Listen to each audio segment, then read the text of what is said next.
Good evening, I'm Father Paul, and I'm standing here with Mike Jacobs and Jimmy Frangus, the two men who are spearheading, along with many others, the Our Faith, Our Future capital campaign for Holy Transfiguration Greek Orthodox Church.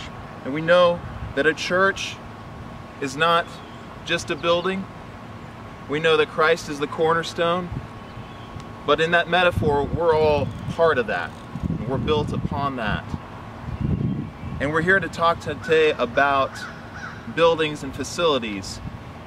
Jimmy, tell us why this campaign for expanding and renovating our facilities is important. Why are we doing this? What's the purpose of all this energy and effort that we're expending?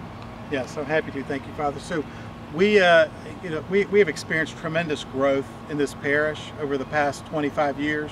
The parish started with 8 families 25 years ago. We've grown to over 340 families. We expect to be over 350 to 360 families by the end of this year. And with that growth comes additional need. And so today, our catechism, Sunday school, and kind of education programs are really strained. And we don't have enough classrooms, and the size of the classrooms aren't enough to support those programs. When we want to have parties and celebrate many different things we celebrate in our community, we don't have our own banquet facility and space to house and celebrate all the different things we want to celebrate. We don't have enough parking every single Sunday to house the people that want to come and celebrate the Divine Liturgy with us. And certainly on our high holidays, we're parking all in the streets and across the street. We don't have quality meeting space and administrative facilities for our clergy and the volunteers. So really the gist of it is we're here to serve.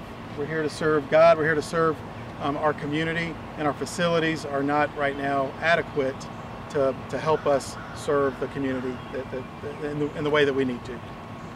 Thank you, Jimmy. So you heard a little bit about where we're coming from and what we're trying to do and why we're trying to do it. We're standing here on the ground that will be built upon, whether it's the building expansion or parking. And we're holding stones. You can see piles of stones here from our last building project, which was the church itself. Mike, tell us a little bit about where we are currently and how we're going to get to where we need to be to make this vision, this dream a reality. Thank you, Father Paul. To date, we've raised $2.87 million from 193 parishioners. This is the most activity and participation we have ever had in the history of this church. So I want to start by thanking everyone that has put their pledge in, who have prayerfully sacrificed and provided for the future of this church. So thank you for that. To date, we've raised $2.87 million. This is a record fundraiser for this parish, and this has been done in the shortest amount of time in the history of this church. We kicked off this campaign with a beautiful gala in February, and now we are in early May, about to close out this campaign, and we're at $2.87 million. As you know, and as I've communicated before, our goal is to raise a minimum of $3.4 million. So we still have a ways to go to make this dream happen. But I'm confident if we can get 100% participation towards this campaign, we can meet that goal. We can meet that $3.4 million minimum that's required based on our commitments to break ground for this new facility.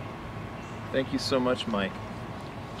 As I said a few weeks ago in my sermon on Myrrh Bearer Sunday, what we can do is offer what we can, whatever we can. Whether that's our card with our name on it, whether it's our prayers, but we need participation. We need everyone to step up and say, yes, this is something that needs to be done. In ancient Greek architecture and art, the concept of keros was personified in a statue that had hair on the front but no hair on the back. And the idea was that once keros, or opportunity, or the right time had passed you, you can't grab it. You can't catch it. We have to take advantage of the time now to do what we need to do now.